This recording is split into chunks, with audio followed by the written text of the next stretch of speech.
Student, कैसे हैं आप लोग। आपके अपने परिवार पीएम टेक साइंस में आप सभी का स्वागत है। आज के इस वीडियो में मोस्ट इम्पोर्टेंट क्वेश्चन सॉल्व करेंगे जो आपके होने वाले पीजीसीआईएल एग्जाम के लिए बहुत ही महत्वपूर्ण होंगे। तो आइए हम लोग स्टार्ट करते हैं। और स्टार्ट करने से पहले वीडियो को आप ज़्यादा से ज़्यादा शेयर कर दीजिए और चैनल को सब्सक्राइब कर लीजिए। तो आइए हम लोग स्टार्ट करते हैं। पहला क्वेश्चन, इससे पहले जो भी आपको क्वेश्चन में डाउट हो आप कमेंट करके जरूर बताएं। यहाँ पर पहला क्वेश्चन दिया है कि निम्नलिखित के प्रयोग से बिजली के कारण लगी आग को बुझाया जा सकता है। लगी आग को बुझाया जा सकता है किसके प्रयोग से? बिजली के कारण जो आग लग जाती है उसको किसके द्वारा बुझाया जा सकता है? तो फोम किस्म का अग्निशामक किसके द्वारा बुझाया जा सकता है? फोम किस्म का अग्निशामक। ठीक है। वैसे आप सूखी बालू, कार्बन टेट्राक्लोराइड अग्निशामक का भी उपयोग किया जाता है, तो कार्बन मोनोऑक्साइड, लेकिन बिजली से लगी आग को बुझाने के लिए फोम किस्म नामक अग्निशामक का उपयोग किया जाता है। नेक्स्ट क्वेश्चन, किसी लैंप होल्डर को जमीन के स्तर से कम कितनी ऊंचाई पर लगाया जाना चाहिए? कितनी ऊंचाई पर लगाया जाना चाहिए? लैंप होल्डर जो है वो जमीन के फर्श से कितनी ऊंचाई पर लगे होने चाहिए? तो आपके 2 मीटर। कौन सा करेक्ट आंसर होगा? 2 मीटर। नेक्स्ट, करंट ले जाने वाले दो समांतर तारों के बीच का बल किसकी परिभाषा के लिए प्रमुख होता है? किसकी परिभाषा के लिए प्रमुख होता है? फ्लेमिंग के लिए, एम्पियर के लिए, बोल्ट के लिए, कूलाम के लिए? किसके लिए प्रमुख होता है? किसके लिए प्रमुख होता है?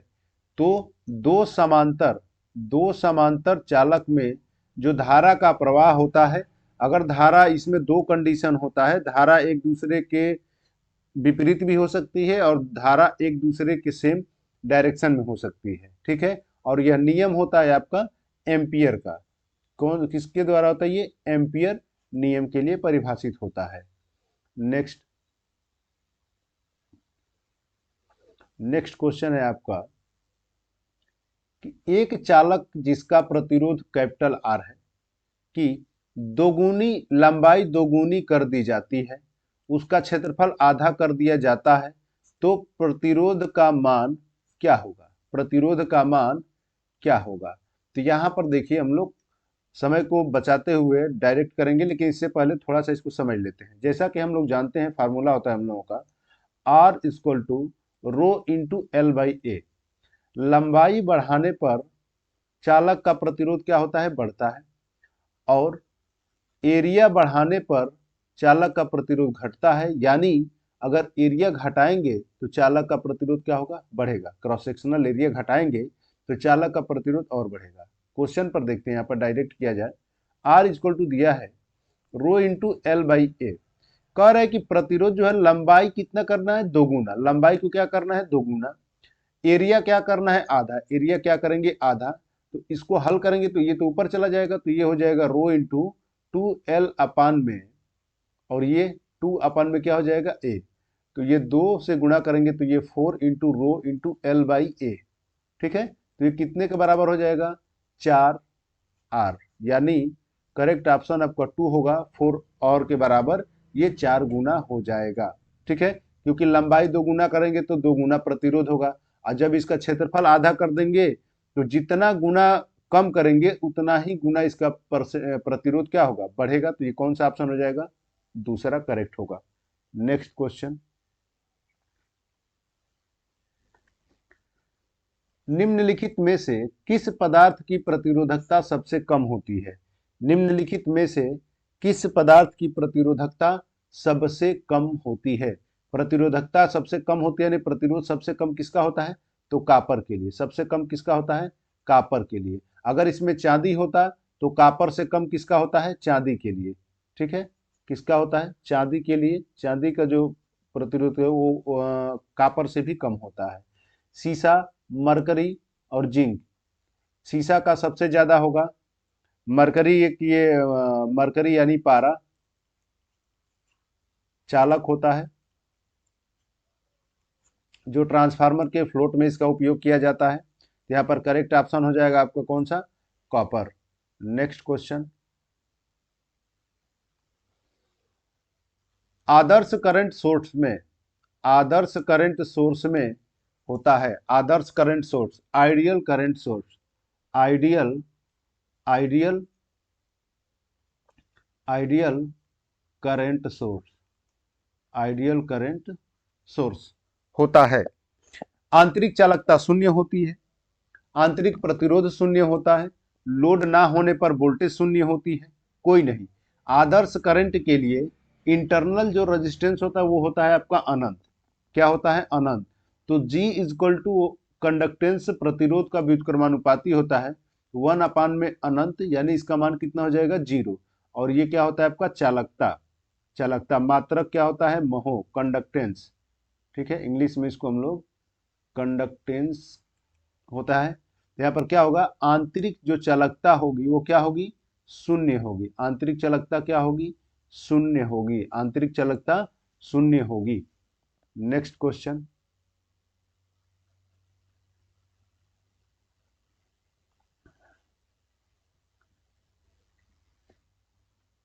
आवृत्ति अनुपातिक होता है। आवृत्ति किसके अनुपात में होता है? किसके समानुपाती होता है? तो आवृत्ति जो है आपके इंडक्टिव रिएक्टेंस के समानुपाती होता है। इंडक्टिव रिएक्टेंस के समानुपाती होता है, जिसे व्यक्त किया जाता है एक्सेल से, और एक्सेल बराबर होता है 2πfl। तो समानुपाती होता है आवृत्ति इंडक्टिव रिएक्टेंस के। ठीक है, और कैपेसिटिव रिएक्टेंस के क्या होता है? व्युत्क्रमानुपाती।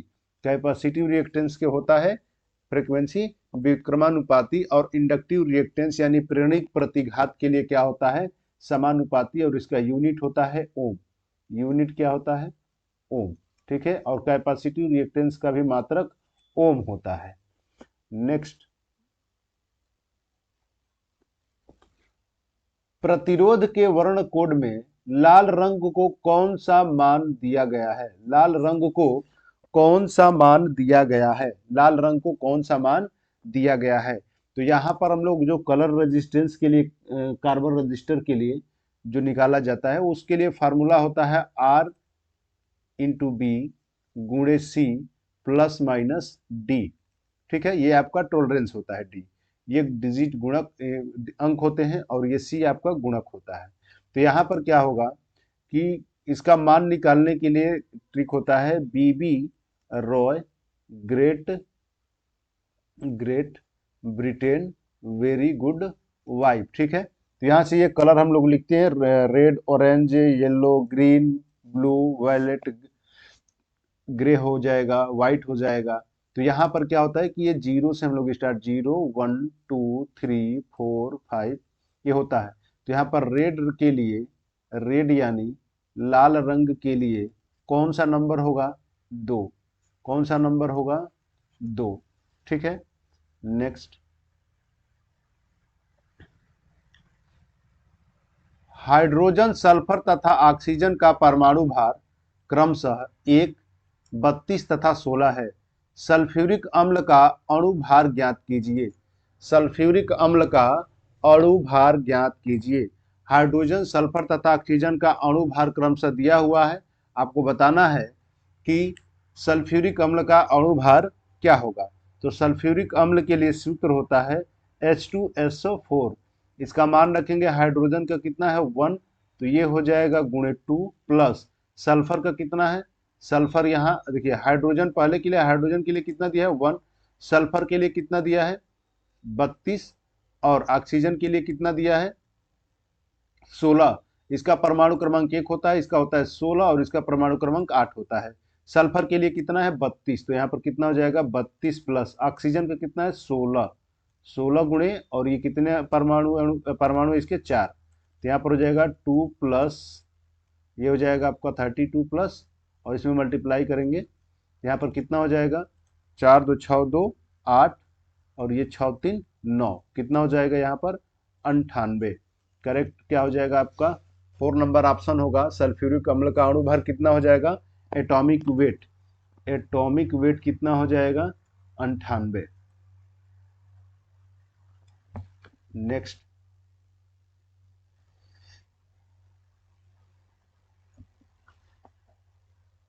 एसी परिपथ में धारा की दिशा, एसी परिपथ में धारा की दिशा, एसी परिपथ में धारा की दिशा होती है पॉजिटिव से निगेटिव की ओर। ये गलत होगा। पॉजिटिव से निगेटिव और किस में होता है? आपका सेल बैटरी डीसी में। हमेशा एक दिशा में होती है, ये डीसी के लिए गलत, ये भी गलत होगा। समय अनुसार बदलती रहती है।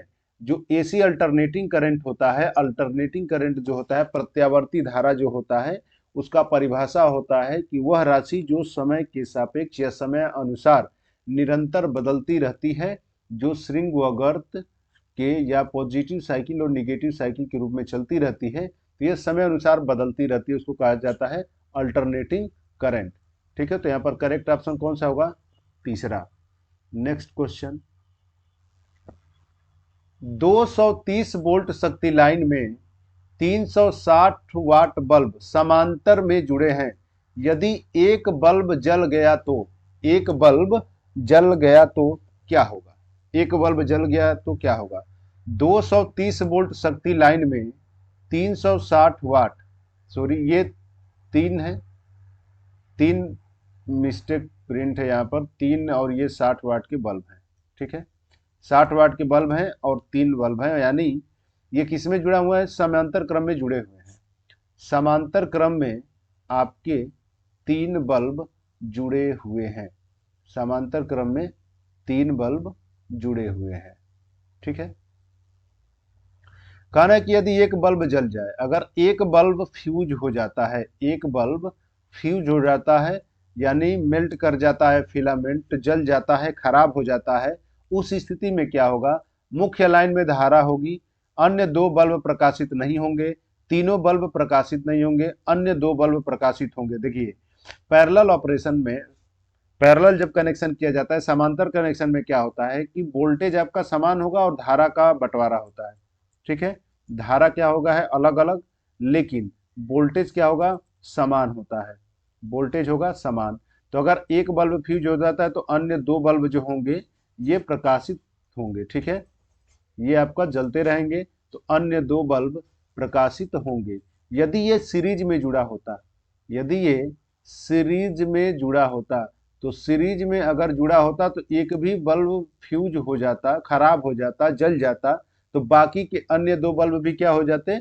बुझ जाते। तो यहाँ पर करेक्ट ऑप्शन कौन सा होगा? 4 नंबर। नेक्स्ट क्वेश्चन, दिए गए चित्र में क्या दर्शाया गया है? दिए गए चित्र में क्या दर्शाया गया है? चित्र आपके सामने दिख रहा है, आपको बताना है कि क्या, किसका चित्र है ये। ठीक है, किसका चित्र है? आप कमेंट करके बताइए, कमेंट बॉक्स में कमेंट कीजिए और बताइए कि यह किसका डायग्राम बना हुआ है। ठीक है, नेक्स्ट क्वेश्चन, इंसुलेशन सामग्री निम्नलिखित में से कौन सी नहीं है? इंसुलेशन सामग्री निम्नलिखित में से कौन सी नहीं है? इसमें माइका, रबड़, पीवीसी, ये तीनों आपके इंसुलेटिंग मटेरियल है, तीनों इंसुलेटिंग मटेरियल है, कुचालक पदार्थ है। ठीक है, और यहाँ पर नाइक्रोम क्या है? नाइक्रोम यहाँ पर करेक्ट ऑप्शन होगा, यह इंसुलेटिंग मटेरियल नहीं है। नाइक्रोम एक हीटिंग एलिमेंट हो जो कॉइल बनाने के लिए काम आता है, जैसे हीटर के कॉइल, हीटर के कॉइल, या आयरन जो इस्त्री होता है, प्रेस होता है, विद्युत प्रेस होता है, उसके कॉइल बनाने में नाइक्रोम का उपयोग किया जाता है और यह निकिल प्लस क्रोमियम से मिल करके बना होता है। नेक्स्ट क्वेश्चन, अगर फास्फोरस को सिलिकॉन में मिला दिया जाए तो क्या बनेगा? अगर फास्फोरस को सिलिकॉन में मिला दिया जाए, फास्फोरस को सिलिकॉन में मिला दिया जाए तो क्या बनेगा? फास्फोरस का परमाणु क्रमांक होता है 15, इलेक्ट्रॉनिक्स विन्यास करेंगे तो इसका हो जाएगा 285, इसका परमाणु क्रमांक होता है 14, इलेक्ट्रॉनिक्स विन्यास करेंगे तो ये होगा 284। ठीक है, जब आप सिलिकॉन में, सिलिकॉन आपका एक अर्धचालक है, ये सेमीकंडक्टर, ठीक है, सेमीकंडक्टर। यहाँ पर पी टाइप और एन टाइप बनाने के लिए ट्राईवैलेंट और पेंटावैलेंट मतलब 5 संयोजकतीय और त्रिसंयोजकतीय तत्वों को मिलाया जाता है। तो यहाँ पर जब सिलिकॉन में आप फास्फोरस मिलाएंगे तो वाहतम कोष के इनके 4 इलेक्ट्रॉन और इसमें ये 5 इलेक्ट्रॉन, 4 इलेक्ट्रॉन से साझा करेंगे, बचेंगे 1 इलेक्ट्रॉन। और 1 इलेक्ट्रॉन जो होगा यह मिल करके आपका, जिसमें इलेक्ट्रॉन की संख्या ज्यादा होती है वो आपका होता है कौन सा, एन टाइप। क्या कहलाता है वह, एन टाइप। एन टाइप में इलेक्ट्रॉन की संख्या ज्यादा होती है तो ये क्या कहलाएगा, एन टाइप। अगर पी टाइप होता तो उसमें क्या होता है, 3 संयोजी वाला तत्व मिलाते हैं जिसमें 1 इलेक्ट्रॉन की कमी होती है, और जैसे ही 1 इलेक्ट्रॉन की कमी होगी वहां पर होल्स या कोटर का निर्माण होता है, होल्स या कोटर का निर्माण होता है। अगर याद रखना है तो इसके लिए ट्रिक है, पीएच मान सुने होंगे, पीएच वैल्यू, शुद्ध जल का पीएच मान कितना होता है, 7। तो यहां से याद कर सकते हैं कि पी के लिए क्या हो जाएगा, पी टाइप, और एच यानी पी में क्या होंगे, पी टाइप में होल्स। होल्स कब होंगे, जब इलेक्ट्रॉन की कमी होगी, यानी हम 3 संयोजकता वाला मिलाएंगे। और एन टाइप और इलेक्ट्रॉन, इसमें इलेक्ट्रॉन ज्यादा होने चाहिए, इसमें 5 संयोजकता वाला मिलाएंगे, ठीक है। तो करेक्ट ऑप्शन कौन सा हो जाएगा आपका, 3rd नंबर। नेक्स्ट क्वेश्चन, 6 ओम के 3 प्रतिरोध इस प्रकार जुड़े हैं जिसे एक त्रिभुज बनाया गया है, किन्हीं दो कोनों के बीच प्रतिरोध क्या है, किन्हीं दो कोनों के बीच प्रतिरोध क्या होंगे। 6 ओम के 3 प्रतिरोध जुड़े हैं त्रिभुजाकार, यहां पर 3 प्रतिरोध जुड़े हैं और त्रिभुजाकार रूप से जुड़े हुए हैं।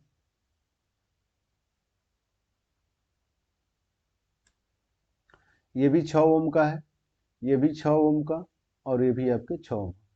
कह रहे कि नहीं, 2 सिरों पर प्रतिरोध बताइए, 2 सिरों पर, यहां मान लेते हैं ए और ये हो गया बी। तो यहां पर क्या होगा कि आपका इन सिरों पर ज्ञात करना है, तो इसमें जो करंट जाएगा वो तो ए से लेकर के बी तक के लिए सेम होगा, यानी ये दोनों किस रूप में जुड़े हैं, श्रेणी क्रम में। ये दोनों किस में जुड़े हैं, श्रेणी क्रम में। तो ये हो जाएगा आपका कुछ इस टाइप का, ये आपका डायग्राम बनेगा। ये हो जाएगा श्रेणी क्रम में 12 ओम और ये हो जाएगा 6 ओम। इनके बीच ज्ञात करना है, ए व बी के बीच। तो ये दोनों किस में जुड़े हैं, समांतर क्रम में, और समांतर के लिए फार्मूला होता है 1/r1 + 1/r2। तो यहाँ पर 1/12 + 1/में क्या हो जाएगा, 6। एलसीएम ले लेंगे 12, तो 1 + 2, तो यहाँ पर 3/में कितना हो जाएगा, 12, कटा देंगे तो 1/में RT बराबर 1/4। तो RT का मान कितना आ जाएगा, 4 ओम, ठीक है। और सीरीज के लिए फार्मूला होता है आपका RT = R1 + R2। सीरीज में जुड़े प्रतिरोध का मान, सीरीज में प्रतिरोध को जोड़ने पर तुल्य प्रतिरोध का मान बढ़ता है, और समांतर क्रम में प्रतिरोध को जोड़ने पर तुल्य प्रतिरोध का मान घटता है। नेक्स्ट क्वेश्चन, निम्नलिखित में से किस में प्रतिरोध का ऋणात्मक तापक्रम गुणांक होता है, किसमें ऋणात्मक तापक्रम गुणांक होता है। तो यहां पर देखिए, तापक्रम जो गुणांक होता है वह आपका होगा सिलिकॉन के लिए, सिलिकॉन के लिए, क्योंकि अर्धचालक में सेमीकंडक्टर और इंसुलेटर के लिए, इंसुलेटर के लिए आपका निगेटिव होता है, ठीक है, निगेटिव तापमान गुणांक होता है। और कंडक्टर और या मेटल के लिए आपका पॉजिटिव होता है, पॉजिटिव टेम्परेचर कोफिशिएंट होता है। तो सिलिकॉन एक अर्धचालक पदार्थ है, तो प्रतिरोध ऋणात्मक किसका होगा, सिलिकॉन का निगेटिव होगा। बाकी इन तीनों का क्या होगा, कमेंट बॉक्स में कमेंट करके बताइए। नेक्स्ट, दिए गए परिपथ में I5 यानी आपको इसमें करंट का मान बताना है, कितना होगा। I5 में करंट का मान बताना है कितना होगा। तो यहाँ पर किसके द्वारा हम लोग निकालते हैं, केसीएल के द्वारा। ठीक है, केसीएल क्या होता है कि sum of incoming current is equal to sum of outgoing current. तो जो भी इनकमिंग करंट है, इनकमिंग करंट का योग is equal to outgoing current, outgoing current का योग। ठीक है, केसीएल किरचॉफ के दो नियम है, केवीएल और केसीएल, इसमें केसीएल लगेगा किरचॉफ करंट लॉ। ठीक है, किरचॉफ किरचॉफ करंट लॉ। यहाँ पर आने वाली, देखिए जंक्शन की ओर आने वाली, जंक्शन की ओर ये भी आने वाली है, 2 एम्पियर एरो का निशान बना हुआ है, तो तीनों आने वाली है, और 4 एम्पियर और I5 जो है ये जंक्शन से दूर जाने वाली है। तो आने वाली को जोड़ेंगे तो यहाँ पर 3 + 2 + 10 इक्वल टू आउट गोइंग में क्या है, I5 है, अब प्लस ये क्या हो जाएगा 4, तो ये हो जाएगा आपका 15 और इक्वल टू I5 + 4, 4 को इधर पक्षांतर करेंगे तो ये हो जाएगा आपका I5, और 15 में 4 घटेगा तो ये हो जाएगा 11 एम्पियर I5 का मान आएगा। तो कौन सा करेक्ट ऑप्शन हो जाएगा आपका, दूसरा। ठीक है, जो भी डाउट हो आप कमेंट जरूर करें। नेक्स्ट क्वेश्चन, 55 वाट के लैंप को 220 वोल्ट के मुख्य तार से संयोजित किया जाता है। 55 वाट के लैंप को 220 वोल्ट के मुख्य तार से संयोजित किया जाता है, तो लैंप में प्रवाहित धारा होगी, लैंप में प्रवाहित धारा होगी, लैंप में प्रवाहित धारा होगी। तो यहाँ पर क्या होगा, लैंप में प्रवाहित धारा 55 वाट, पी का मान कितना दिया है 55 वाट, कितना वोल्ट है, V इक्वल टू 220 वोल्ट, तो P इक्वल टू हो जाएगा VI, करंट पूछा है V को पक्षांतर करेंगे तो यहाँ पर P का मान कितना है 55 वाट, अपान में ये हो जाएगा 220 वोल्ट, I का मान, तो I इक्वल टू 55 बटा में 220। ठीक है, 11 से कटा देंगे, ये हो जाएगा 20 और ये हो जाएगा 4, ये आ जाएगा आपका 0.25 एम्पियर। तो कौन सा करेक्ट ऑप्शन हो जाएगा आपका, पहला नंबर 0.25 एम्पियर। नेक्स्ट क्वेश्चन, विद्युत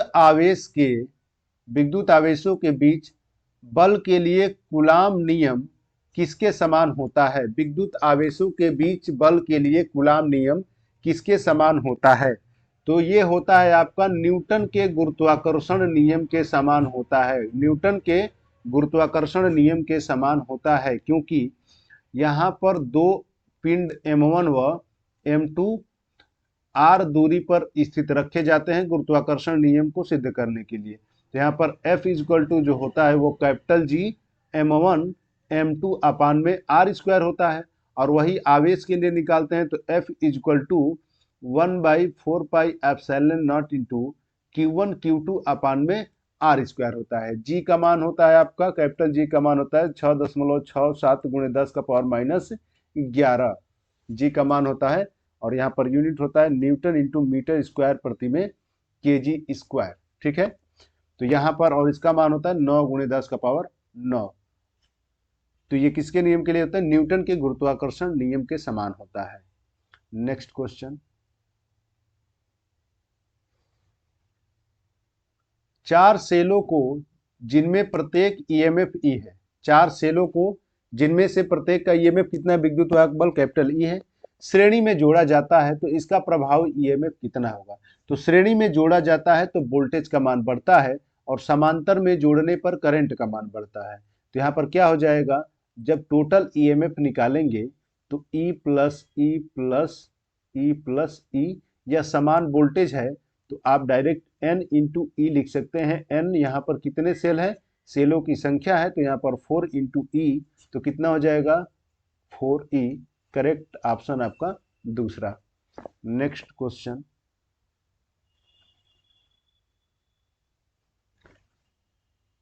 किसी 6 वोल्ट लेड एसिड बैटरी का आंतरिक प्रतिरोध 0.01 है, 0.01 ओम है।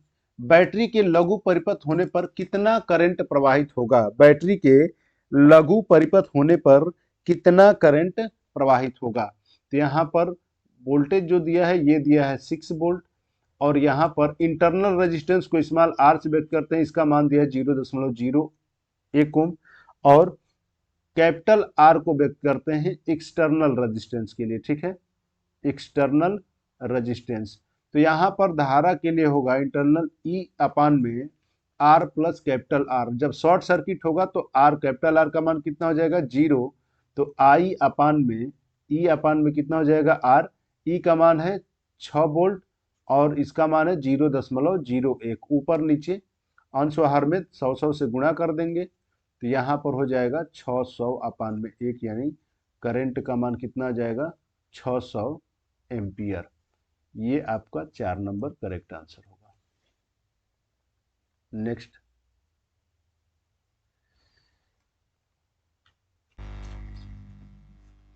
एक चुंबक के भीतर चुंबकीय क्षेत्र की दिशा होगी, चुंबकीय क्षेत्र की दशा नहीं दिशा, चुंबकीय क्षेत्र की दिशा होगी। देखिए, चुंबक में 2 ध्रुव होते हैं, एक होता है नॉर्थ और एक होता है साउथ। तो चुंबक के बाहर जो होता है वो नॉर्थ से क्या होता है साउथ की ओर, चुंबक के बाहर क्या होता है नॉर्थ से साउथ की ओर होता है, ठीक है। लेकिन ये क्या कह रहा है अंदर, तो चुंबक के जो भीतर होगा वो क्या होता है साउथ से नॉर्थ, तो क्या हो जाएगा साउथ से नॉर्थ की तरफ होता है, और यह क्लोज लूप का निर्माण करते हैं, क्लोज लूप का निर्माण करते हैं, और एक दूसरे के समांतर होते हैं, और ये एक दूसरे को कभी काटते नहीं है। ये मैग्नेट के गुण होते हैं, चुंबकीय बल रेखाओं के गुण होते हैं, इनको आप याद रखिएगा, हो सकता है इससे रिलेटेड क्वेश्चन पूछा जा सकता है। नेक्स्ट क्वेश्चन, फ्लेमिंग के बाएं हाथ का नियम किस पर लागू होता है, फ्लेमिंग के बाएं हाथ का नियम किस पर लागू होता है, फ्लेमिंग के बाएं हाथ का नियम किस पर लागू होता है।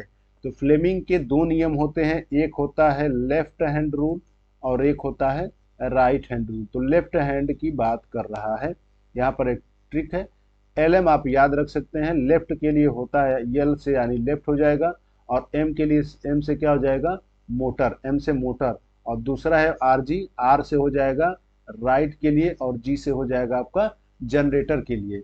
इससे ज्ञात किया जाता है चालक पर लगने वाले बल की दिशा, और राइट हैंड रूल से ज्ञात किया जाता है प्रेरित विद्युत धारा की दिशा। तो कौन सा हो जाएगा DC मोटर। नेक्स्ट क्वेश्चन,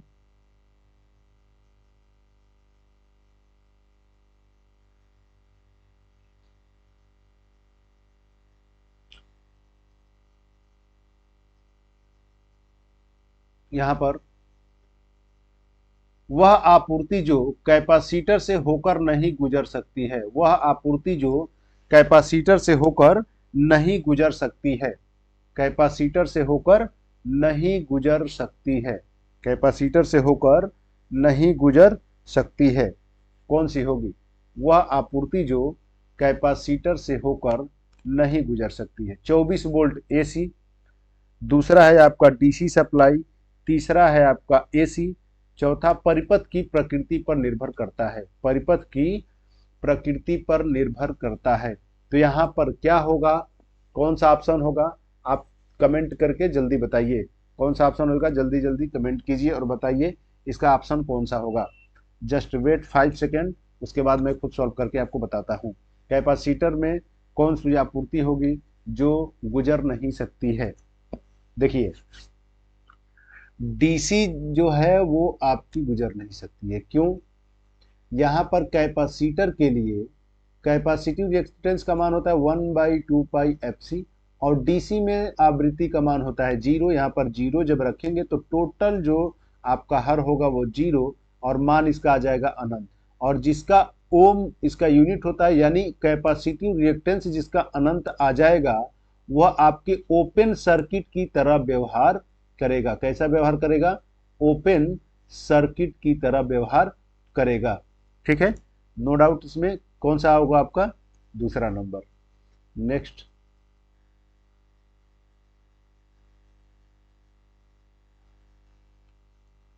दो 5 माइक्रोफैरेड के संधारित्र समांतर में जोड़े गए हैं। तो 5 माइक्रोफैरेड के संधारित्र हैं समांतर में जोड़े गए हैं, इनको हम लोग समांतर में जोड़ देते हैं। ठीक है, कितने माइक्रोफैरड के हैं? 5 माइक्रोफैरड के दोनों संधारित्र हैं। फिर उनके एक साथ एक 10 माइक्रोफैरड का समान प्रतिरोध श्रेणी क्रम में जुड़ा गया है। एक संधारित्र है जो 10 माइक्रोफैरड का है और ये जोड़ा गया है किसमें? श्रेणी क्रम में। पूछा कि इसकी तुल्य धारिता क्या होगी?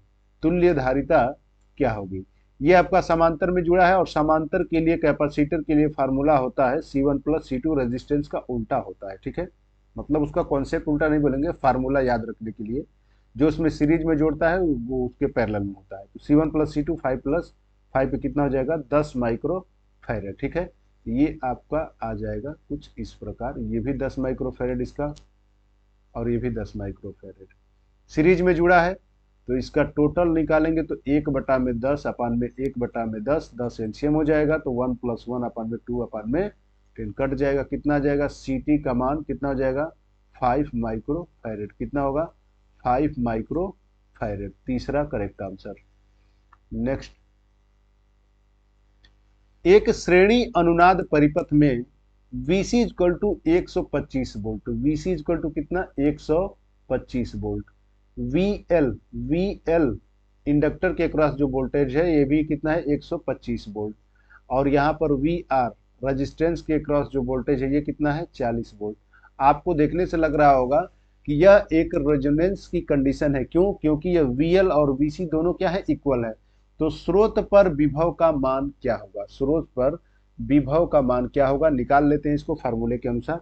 देखिए यहां पर जब इसका मान निकालेंगे तो V = रूट में VL VR का स्क्वायर और VL - VC का स्क्वायर। ठीक है, यहां पर VR का मान रखेंगे तो 40 का स्क्वायर हो जाएगा, प्लस VL भी 125 और ये भी 125 का स्क्वायर।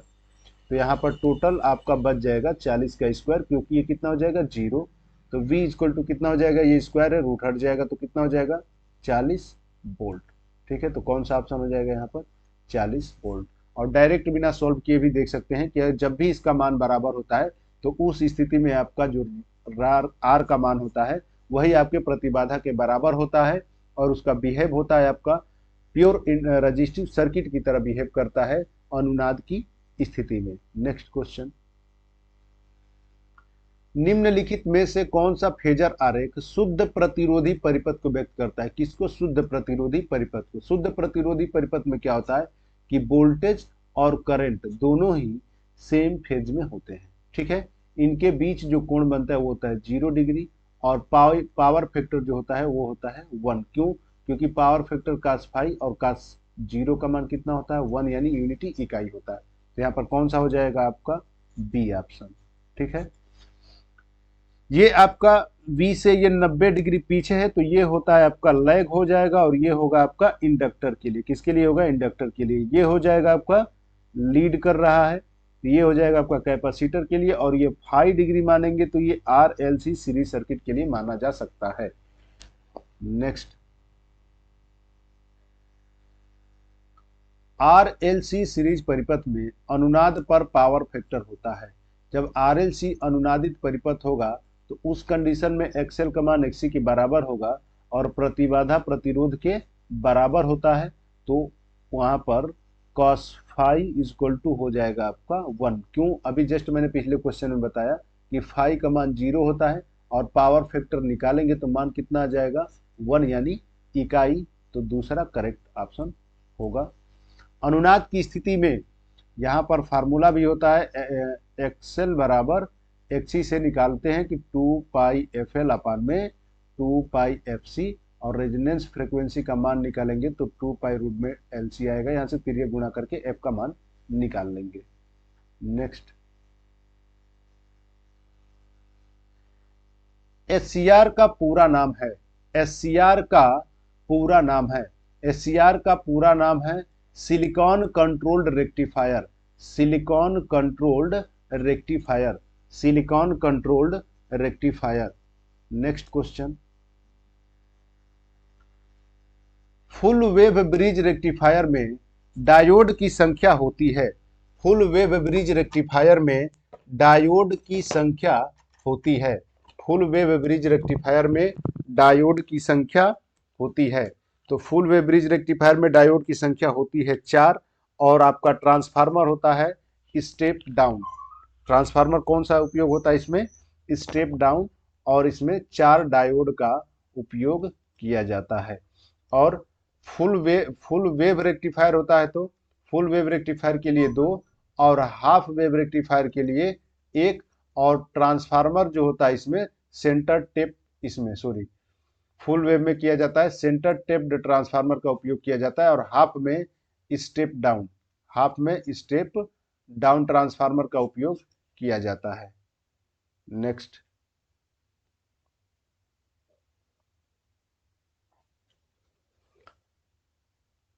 पीएन जंक्शन बर्ताव करती है।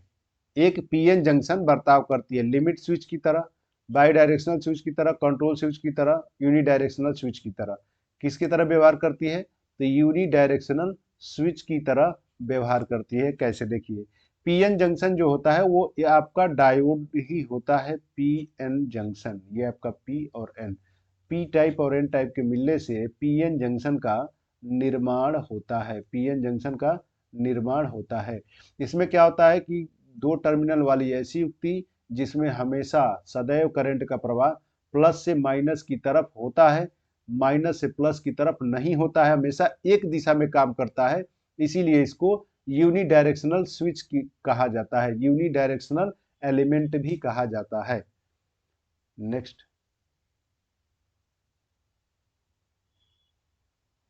यहां पर नेक्स्ट क्वेश्चन है आपका, क्या हो गया,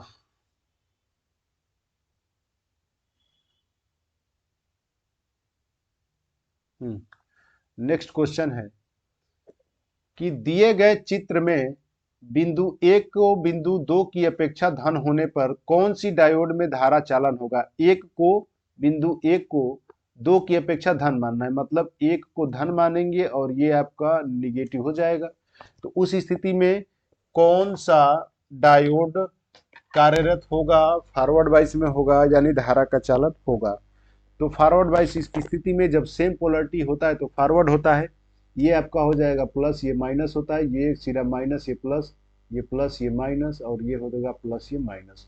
तो यहाँ से जब करंट इधर भी जाएगा और इधर जाएगा तो ये डायोड प्लस से विपरीत पोलरिटी है तो ये इसको नहीं जाने देगा, इधर चला जाएगा। तो इसका मतलब एक तो डायोड फॉरवर्ड D1 फॉरवर्ड में होगा, दूसरा यहाँ से निगेटिव, तो ये विपरीत पोलरिटी है तो ये भी कार्यरत नहीं होगा। तो निगेटिव निगेटिव ये सेम है, तो ये दोनों डायोड किसमें होंगे? कार्यरत होंगे। ठीक है, तो D1 और D2 आपका कार्यरत होगा। कौन सा होगा इसमें? Option sorry, D1 D3 D4 D2 है, D1 D2 ऑप्शन, इसमें D2 इसको हो जाना चाहिए, इसमें से किसी को D2 होना चाहिए। ठीक है, ये आपका थर्ड नंबर D1 और D2 मिस्टेक है टाइप करने में। यह आपका हो जाएगा D1 और D2 फॉरवर्ड में होगा और D3 और D4 रिवर्स में होगा। और फिर जब दूसरा साइकिल लेंगे तो ये दोनों रिवर्स में होंगे और ये दोनों किस में होंगे? फॉरवर्ड में होंगे। ये आपका फुल वेव ब्रिज का डायग्राम है। नेक्स्ट, ट्रांजिस्टर का निम्नलिखित में से कौन सा भाग नहीं है? ट्रांजिस्टर का निम्नलिखित में से कौन सा भाग नहीं है? ट्रांजिस्टर का निम्नलिखित में से कौन सा भाग नहीं है? ट्रांजिस्टर होते हैं आपके 2 टाइप के, एक होता है पीएनपी और एक होता है एनपीएन। ठीक है, तो यहाँ पर क्या होता है? कलेक्टर ट्रांजिस्टर का भाग होता है, एमीटर होता है और बेस होता है, लेकिन एनोड ट्रांजिस्टर का भाग नहीं होता है। ठीक है, एनोड ट्रांजिस्टर का भाग नहीं होता है। नेक्स्ट,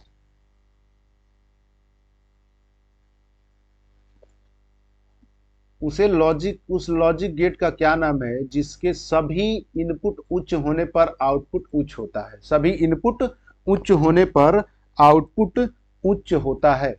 सभी इनपुट, इसमें देखिए क्या होगा, इनपुट का ये यानी है कि ये तीनों आपके, यहां से बता दे रहे हैं कि ये तीनों आपके जो गेट हैं ये आपके गेट, और 2 होते हैं आपके यूनिवर्सल सार्वत्रिक गेट, जिसमें से एक नॉर दिया है और एक होता है नैंड।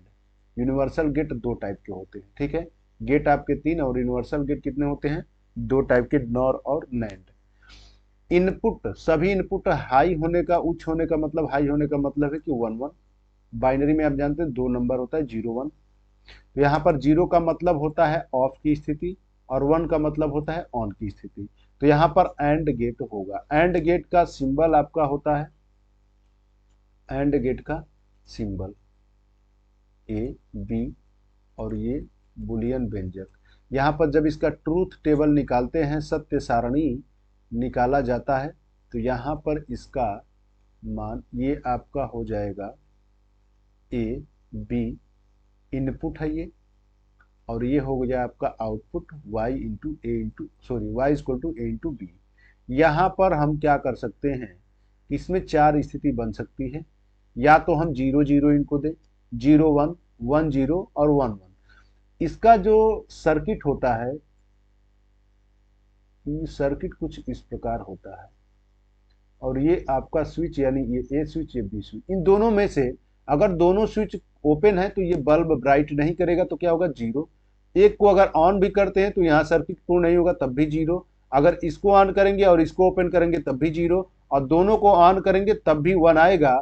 यानी सभी इनपुट पर हाई होगा तभी इसका उच्च प्राप्त होगा। और OR गेट में क्या होता है कि दोनों में से कोई भी अगर एक हाई हो गया तो क्या हो जाता है, वो हाई आउटपुट प्राप्त होता है। नेक्स्ट, किसी डीसी मशीन की चाल यदि दुगुनी कर दी जाए और फ्लक्स स्थिर रहे तब उत्पन्न होगा, तब उत्पन्न होगा। तो यहां पर क्या होगा,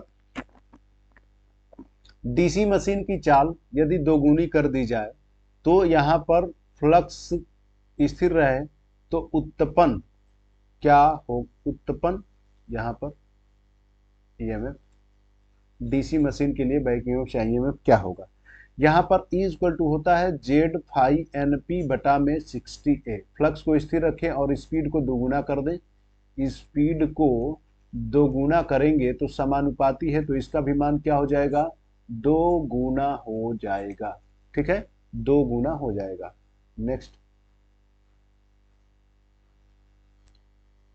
यदि किसी जनरेटर से बहती धारा का मान 10 एम्पियर है और इंटरपोल प्रतिरोध 10 ओम है, तो फील्ड वाइंडिंग में कॉपर हानि क्या होगी, फील्ड वाइंडिंग में कॉपर हानि क्या होगी, कॉपर लॉसेस क्या होंगे। यहां पर धारा का मान कितना है, I इक्वल टू 10 एम्पियर, प्रतिरोध कितना है 10 ओम। धारा कॉपर में कॉपर लॉसेस जब निकालेंगे तो PC equal to I square R. I square का मान यहाँ पर 10 का स्क्वायर गुणे 10 बराबर 100 गुणे 10 यानी 1000 वाट। कितना हो जाएगा, 1000 वाट। दूसरा ऑप्शन करेक्ट होगा। नेक्स्ट,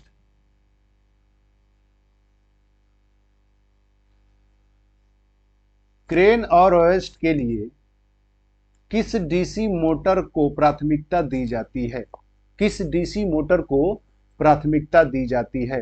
तो सीरीज मोटर को, सीरीज मोटर दोनों में ही उपयोग किए जाते हैं और दोनों में ही प्राथमिकता सीरीज मोटर को दी जाती है। बिना लोड के सीरीज मोटर को नहीं चलाया जाता है। ठीक है, नेक्स्ट क्वेश्चन आपके सामने है, दर्शाया गया चित्र किस ट्रांसफार्मर को व्यक्त करता है, किस ट्रांसफार्मर को व्यक्त करता है। यहां पर सिंगल वाइंडिंग जो होता है वो होता है आपका ऑटो ट्रांसफार्मर। कौन सा ट्रांसफार्मर होता है, ऑटो ट्रांसफार्मर। लेकिन इसमें दिया कि step up auto transformer, step down auto transformer, current transformer, potential transformer. Step up auto transformer up और डाउन, तो ये आपका स्टेप डाउन ट्रांसफार्मर है। देखिए सेकेंडरी में अगर टर्नों की संख्या कम है N1 से तो वो स्टेप डाउन होगा। यहां पर इसकी टर्नों की संख्या ज्यादा है और इसमें क्या है, कम। ठीक है, कम है, तो ये क्या हो जाएगा, स्टेप डाउन, स्टेप डाउन होगा। नेक्स्ट, यदि सीटी की रेटिंग 100 एम्पियर बटा या 50 हो तो घटक होगा, घटक के का मान क्या होगा, घटक के का मान क्या होगा। तो यहां पर क्या होता है कि प्राइमरी करंट अपान में सेकेंडरी करंट। तो प्राइमरी के लिए कितना है 100 और अपान में ये कितना है 5, कट जाएगा, कितना हो जाएगा 20, घटक का मान कितना हो जाएगा 20। घटक का किसी भी घटक पावर सॉरी किसी भी गुणक या घटक का यूनिट नहीं होता है, यहाँ पर एम्पियर एम्पियर दोनों कट जाएंगे तो यूनिट लेस राशि होगी, कितना हो जाएगा 20। Next question, three phase motor की किन्हीं दो सप्लाई को आपस में बदलने से, थ्री फेज मोटर की किन्हीं दो सप्लाई को आपस में बदलने से मोटर को दोनों दिशाओं में चला सकते हैं। जिस दिशा में मोटर चल रही है उसकी दिशा उल्टी की तरफ हो सकती है, दक्षिणावर्त घूर्णन पैदा हो सकता है, वामावर्त घूर्णन पैदा हो सकता है। थ्री फेज सप्लाई में जब दो फेजों को आपस में बदल देंगे तो फेज सीक्वेंस चेंज होने के कारण जिस दिशा में पहले मोटर चल रही थी उसकी दिशा क्या हो जाएगी, पहले की दिशा की विपरीत हो जाएगी। नेक्स्ट क्वेश्चन, थ्री फेज 6 पोल इंडक्शन मोटर की तुल्यकालिक चाल है। 6 पोल, पोल की संख्या कितना है 6, पोल की संख्या कितना है 6। तुल्यकालिक चाल NS इक्वल टू 120 F अपान में कितना हो जाएगा P। 120 supply frequency standard fix है, 50 हर्ट्ज होता है, P का मान हो जाएगा 6, कटा देंगे 2, यहाँ पर 20 गुणे 50 यानी कितना हो जाएगा 1000 RPM, कितना हो जाएगा 1000 RPM, 1000 RPM। नेक्स्ट, चार ध्रुवीय AC मशीन के लिए कुल इलेक्ट्रिकल डिग्री है, यहां संबंध होता है मैकेनिकल डिग्री और इलेक्ट्रिकल डिग्री में संबंध होता है। यहाँ पर पोल की संख्या कितना दिया है 4, पोल की संख्या कितना दिया है 4, तो इलेक्ट्रिकल डिग्री यानी थीटा ई इलेक्ट्रिकल डिग्री का संबंध होता है पोल की संख्या अपान में 2 गुणे मैकेनिकल डिग्री, मैकेनिकल M यांत्रिक डिग्री। थीटा के लिए मान आपको निकालना है, P का मान यहाँ पर हो जाएगा 4 अपान में 2 और इसका मान कितना है M थीटा, ठीक है। तो इसके 4 पोल के लिए हम लोग निकालेंगे तो यहां पर कितना हो जाएगा इलेक्ट्रिकल डिग्री, 4 पोल AC मशीन के लिए कुल इलेक्ट्रिकल डिग्री क्या है, कुल इलेक्ट्रिकल डिग्री क्या है। तो यहां पर कितना हो जाएगा, यहां पर एक मिस्टेक हो गया है कुछ टाइप, 4 डिग्री के लिए 4 ध्रुवीय पोल AC मशीन के लिए कुल कितना मैकेनिकल डिग्री हो जाएगा 360। एक चक्र में कितना डिग्री बनता है 360, यहाँ पर हो जाएगा आपका 360, ये कट जाएगा 2 बार में तो यहाँ पर कितना हो जाएगा 36 दूना 72, 720 डिग्री, कितना हो जाएगा 720 degree. Third number correct answer. Next, यहाँ पर क्वेश्चन दिया हुआ है कि एक 6 पोल 3 फेज इंडक्शन मोटर को 3% स्लिप पर 400 वोल्ट 50 हर्ट्ज सप्लाई से चालू किया जाता है, रोटर और स्टेटर के बीच सापेक्ष घूर्णन गति होगी। पोल की संख्या कितना दिया है 6, 3% ये स्लिप का मान है, 400 वोल्ट पर चालू किया जाता है, F का मान दिया है 50 हर्ट्ज, तो रोटर और इसके मान ज्ञात करना है। तो यहाँ पर सिंक्रोनस स्पीड निकाल लेंगे, 120 गुणे F का मान हो जाएगा 50 अपान में पोलों की संख्या 6, कटा देंगे तो ये हो जाएगा आपका 1000, ठीक है। NS का मान कितना आ गया 1000। अब NR का रोटर का स्पीड निकालेंगे तो स्लिप बराबर होता है NS माइनस NR अपान में NS गुणे 100। तो यहाँ पर S का मान कितना है, स्लिप का मान है 3% और NS का मान कितना है यहाँ पर 1000 माइनस NR अपान में 1000 गुणे 100, 2 जीरो से कैंसिल हो जाएगा, फिर ये गुणा करेंगे हो जाएगा 30, 1000 माइनस NR को पक्षांतर करेंगे और यहाँ पर 1000 माइनस 30 बराबर 970।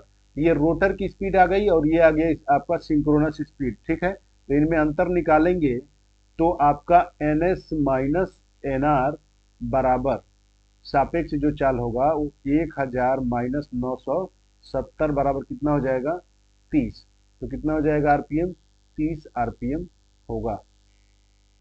Next question, single phase motor स्वयं चालू नहीं हो सकती है, क्योंकि सिंगल फेज मोटर स्वयं चालू नहीं हो सकती है क्योंकि पल्सेटिंग चुंबकीय क्षेत्र उत्पन्न होता है। क्या होता है? पल्सेटिंग चुंबकीय क्षेत्र उत्पन्न होता है। पल्सेटिंग चुंबकीय क्षेत्र उत्पन्न होता है। नेक्स्ट क्वेश्चन,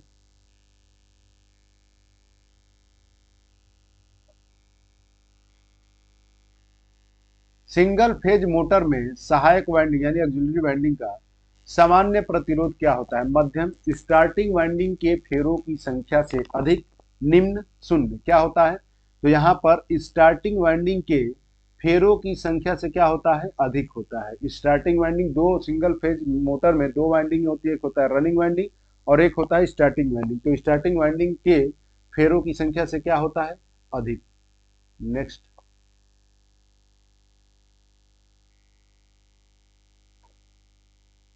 किसी अल्टरनेटर द्वारा उत्पादित विद्युत वाहक बल की आवृत्ति निर्भर करती है।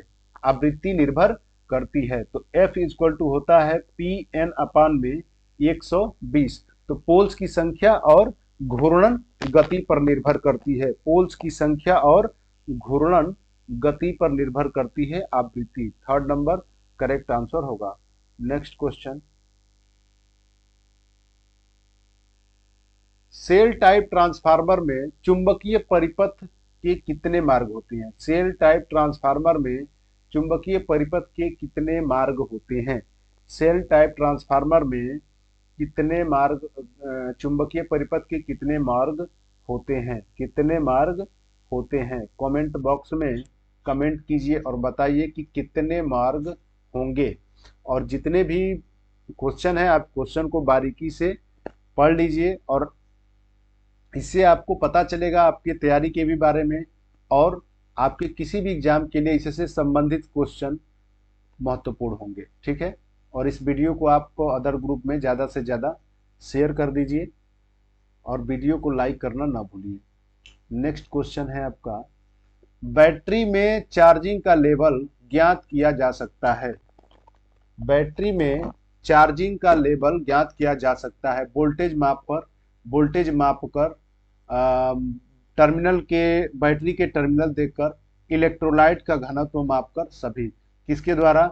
इलेक्ट्रोलाइट का घनत्व मापकर। इलेक्ट्रोलाइट क्या होता है? विद्युत अपघट्य जो बैटरी में, लेड एसिड बैटरी में मिलाया जाता है लिक्विड के रूप में, इलेक्ट्रोलाइट होता है। और बताइए कमेंट करके कि इलेक्ट्रोलाइट का घनत्व किसके द्वारा मापा जाता है? किसके द्वारा मापा जाता है, उसका क्या नाम है? ठीक है, घनत्व मापा जाता है, उसका क्या नाम है? कमेंट करके बताइए। नेक्स्ट, निम्न में से कौन सा सेकेंडरी सेल है? निम्न में से कौन सा सेकेंडरी सेल है? आपका होता है प्राइमरी सेल और एक होता है द्वितीय यानी सेकेंडरी सेल। तो प्राइमरी सेल यूज करने के बाद उसको दोबारा पुनः आवेशित नहीं किया जा सकता है। उपयोग में लाने के बाद उसे पुनः आवेशित नहीं किया जा सकता है। अगर कोई चार्जेबल बैटरी है, सेल है, उसको अगर पुनः चार्ज कर देंगे तो जो भी उसके आवेश है वो क्या होते हैं? खत्म हो जाते हैं। तो यहाँ पर क्या होगा? और सेकेंडरी सेल क्या होता है कि एक बार डिस्चार्ज होने के बाद उसे पुनः आवेशित किया जा सकता है। तो ये क्या होता है? लेड एसिड बैटरी सीसा संचायक सेल होते हैं जिनको दोबारा आवेशित किया जा सकता है। नेक्स्ट, परिपथ में प्रतिरोध की तरह कार्यरत होता है। परिपथ में प्रतिरोध की तरह कार्यरत होता है। परिपथ में प्रतिरोध की तरह कार्यरत होता है।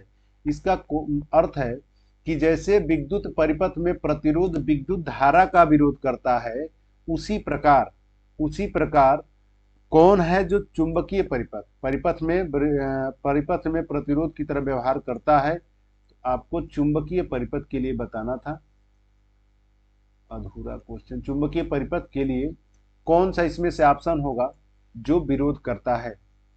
विद्युत परिपथ में प्रतिरोध का व्यवहार, मैग्नेटिक सर्किट के लिए किसका व्यवहार होता है? आप कमेंट करके बताइए। लास्ट क्वेश्चन, आरसी सर्किट का पावर फैक्टर होता है।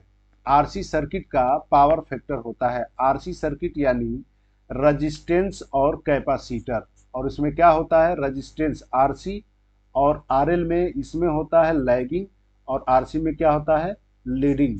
तो क्या होगा पावर फैक्टर लीडिंग होगा। ठीक है, लीड करता है, उसमें करंट 90 लीड करता है, 90 डिग्री नहीं होता है 5 डिग्री, क्योंकि केवल कैपेसिटर होगा तो होगा। ठीक है, तो यहाँ पर ये लास्ट क्वेश्चन था।